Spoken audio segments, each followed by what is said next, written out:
Hey guys, what's up today?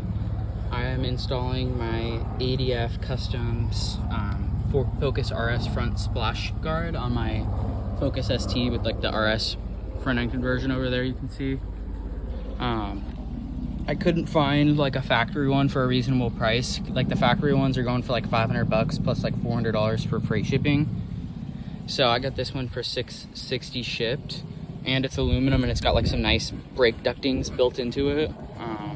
So I'm disassembling this thing to get it ready to throw on to the Focus ST. So once I get this a little bit more assembled, we'll go put it on the car. So what I'm doing right here is using this little hardware to secure this bracket that bolts directly to the car to hold the splash shield on to the car. So yeah, I'm just trying to get this pesky hardware directly screwed on to get this piece snugged up, so when we mock it up on the car, you can see it moves. We can get it adjusted correctly. So I'm just gonna snug them up just to make them, snug and not be moving all around when I'm trying to bolt it to the car. Here we go. So I got all 3 bolts on now. It's holding this bracket. You can see it's slotted, so you can slide it in and out to get it perfectly fitted for each different car, it goes on. Now what we need to do is there's these 2 little pieces right here. There's 2 of them. One goes on each side. One goes like right here, and then one goes also on this side. This one goes on this side. That one right there goes directly onto that side, and it's really nice. What I like about the ADF Customs splash guard is that it has the built-in nut on it, or nut certs, sorry. So that's pretty cool. Makes it so you don't have to hold like a wrench on the other side or use the stock factory little push clip rivet things. So this is really nice quality.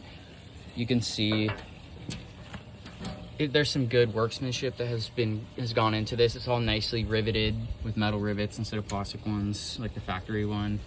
Super good quality. Has a nice wrinkle coating on it as well. So if you guys are in the market for a nice quality aluminum underpan, I would definitely go with the ADF Customs because it's nice and affordable.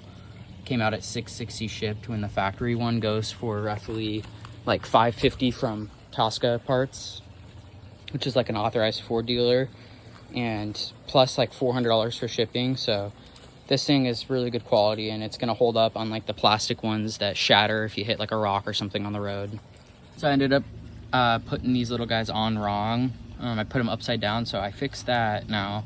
And you can see there's like movement. I need to just leave the bolts snugged up, because once I bolt it to the car, like put the bolts in loosely, I need to be able to adjust these things correctly to fit the bumper correctly. And then it also comes with these, I'm not sure what these are. It just shows right, if you look right there, you can see them going up right next to these guys, just right here. Goes facing, down. So I don't know what these are, maybe for fender liners, but I'm not gonna be running fender liners because I don't wanna like pay like $400 for a brand new set of the RS fender liners because they're different. So I'm just gonna put this on, and if it's not needed later, if it is ended up being for the fender liner, I'm just gonna leave it on in case I ever do add fender liners onto it. But yeah, you can see there's some hardware. What I really like about this as well is it also has the nut certs around this part. So when you put it underneath the bumper, instead of using those cheap clips that don't hold up, you just use washer, or here we have one right here. Just use a bolt and a washer and bolt it directly through there, so that this goes directly through the bumper and holds it a lot better, and it also supports the bumper a lot better than the factory one. So that's pretty cool. So I'm gonna go ahead and get these 2 on, and then I'll see you guys over at the car. I just was looking at the installation instructions just because I was curious. I don't usually use instructions, but something like this you could easily put parts, because you all bolt this, it's all like separate, like it comes in a smaller box and you have to put the whole thing together. So I didn't want to risk putting everything upside down or multiple things upside down, like and on incorrectly, and then when I get to put it on the car, it'd be like super hard to undo everything. It takes a lot more time. So I just glazed over these really quick. And this is what I was talking about to you guys. You can see this is the front bumper for reference. And those little points are where these go. So you just put the nuts right through the bottom of the bumper, and it goes straight through and sandwiches the bumper between the washer and this, which is pretty handy, instead of dealing with those cheap like push washers. Like, if you guys know what I'm talking about, those are a pain. And turns out those little like raised nuts are for the fender liners, so I'm just gonna leave them on there just so they don't get lost. But yeah, so at least that's what I know what those are for now, so that's handy. So we're gonna go, we got the whole thing together now. As you can see, I got those on. Everything's just loosely snugged up. You can see it's a pretty sharp looking piece. Let me just put this right here so it doesn't get all scratched up. You can see it's got the nice ducting. It's a really nice quality piece. So the one thing I am gonna do before I put it on though is I'm gonna tighten these bolts, because these aren't adjustable. These are just, you know, those are fixed positions. So I'm gonna snug all those up super tight so make sure it doesn't rattle loose or anything on the car. And I will get back to you guys once I'm at the car. Alrighty, so got all those snugged up, super tight so they aren't gonna come loose. Now we're gonna head over to the car. Yeah, I had to get this done because I'm heading down to move to Southern California this summer, towards the end of the summer. So you can see with the front end conversion, you can see there's just a big gauging hole all the way around it. It just doesn't look very clean. I got the grills and everything for the bumper. I'm just waiting on the clips to get here to install everything, like the fog lights and all that good stuff. So yeah, it will basically just go under and fill this whole gap, which is pretty nice. So I had to end up jacking the car up just because of the fact that there's not enough space to do this underneath the car without getting it at least a few more inches off the ground. So now you can see I made a little progress. It's in there now, but it needs to be bolted in place. I got, like, to kind of hold it in place, I got the nuts on the ends. Gonna have to trim the ST fender liners to fit right, but we'll do that after we get everything bolted in place so we know where to trim. So I'll get back with you guys with an update in a few seconds. Alrighty, I'm out of breath because I've been fighting with this thing for a while now in 90-degree weather. I got it on, as you can see, for the most part. I need to bolt it on into the car, but to get it to be accurate, I took the wheel off.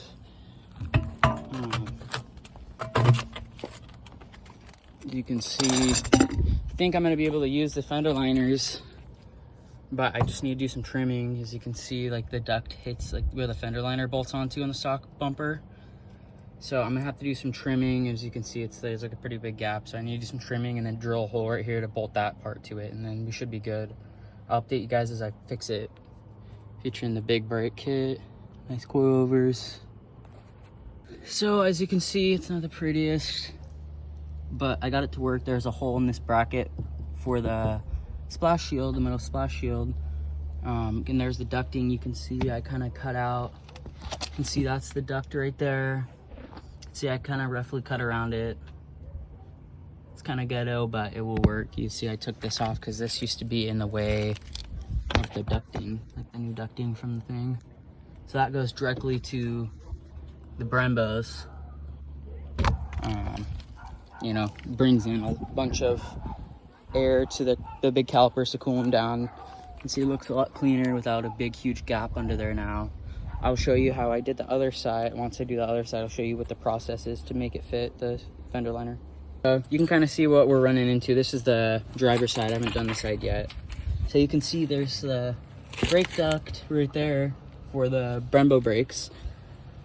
You can kind of see what's basically happening is this from the old ST fender liner kind of basically hits that and doesn't allow there to be the gap closed. So what I am going to be doing is I'm going to be going trimming up around here roughly, you know, to kind of follow the duct and down, and it's going to push that out of the way. And I'm going to trim right around here, right around there, so that this piece slides in and I can use that trim piece to bolt that up into there.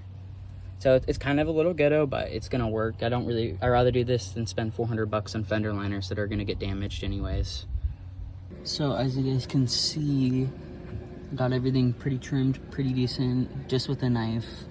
Yes, I used a kitchen knife because my razor blade broke when I was doing the other side. So this side didn't come out as good, but as you can see, it kind of follows the shape of the ducting down, trimmed it flat right there. I was able to, I don't know if you can see it. Well, can't see it in there, but oh, there you go. I was able to attach it to the fender liner as well as get this side to work too. So trimmed that up right there, came out good. It's all flush, as you guys can see. You can see it's just this part, it's super thin, but this main part, thick stuff isn't going anywhere. Pulls out a little bit right there, but it kind of clips into place. So yeah, I'm glad I was able to get these work. Just with moving to California and rattlesnakes and stuff like that, I didn't want to have to worry about just chopping it somewhere right here and a rattlesnake coming up here or something when I was working on the car, having it come out and strike me. So definitely glad I got that working. At some point I'll probably make some custom fender liners or just take them out, but for now this works great. So got everything in, the wheels back on. You can see had to trim it up quite a bit. I kind of over trimmed it because it was hitting the bumper, but now it's like really far away. There you can see it doesn't look too pretty, but it gets the job done. Front bumper's fully on. Got the bottom grill in. Just need to put the top grill in. Waiting on the fog lights in the mail still, and some other little clips.